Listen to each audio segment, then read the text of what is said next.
वैसे आपको क्या लगता है कि कम्युनिकेशन का सबसे पावरफुल स्किल कौन सा है? पब्लिक स्पीकिंग, बॉडी लैंग्वेज या वॉइस टोन? रिसर्च कहती है कि इन सबसे ऊपर एक स्किल है और वो है एम्पैथी, यानी दूसरों के जज्बात को समझना और फील करना। बगैर एम्पैथी के कम्युनिकेशन सिर्फ इंफॉर्मेशन होती है। ये एम्पैथी ही है जो उसे एहसास का दर्जा दे। न्यूरो साइंस कहती है हमारे दिमाग में मिरर न्यूरॉन्स होते हैं।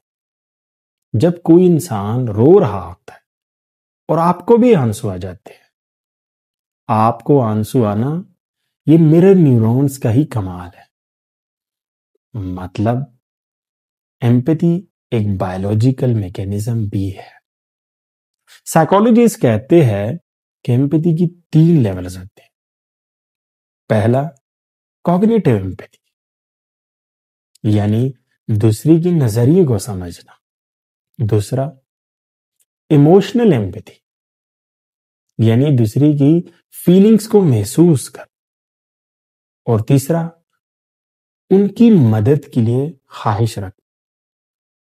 एक्सपर्ट्स कहते हैं कि स्ट्रॉन्ग कम्युनिकेटर्स इन तीनों को बैलेंस करते। अब आपके जहन में एक सवाल पैदा होगा कि एम्पैथी और सिंपैथी में क्या फर्क है?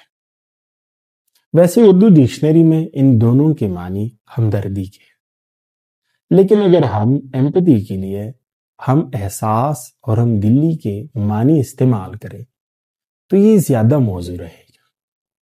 सिंपैथी में हम कहते हैं कि मुझे अफसोस है कि आप दुख में हैं, लेकिन एम्पैथी में हम कहते हैं कि मैं महसूस करता हूं कि आप पर क्या गुजर रहा।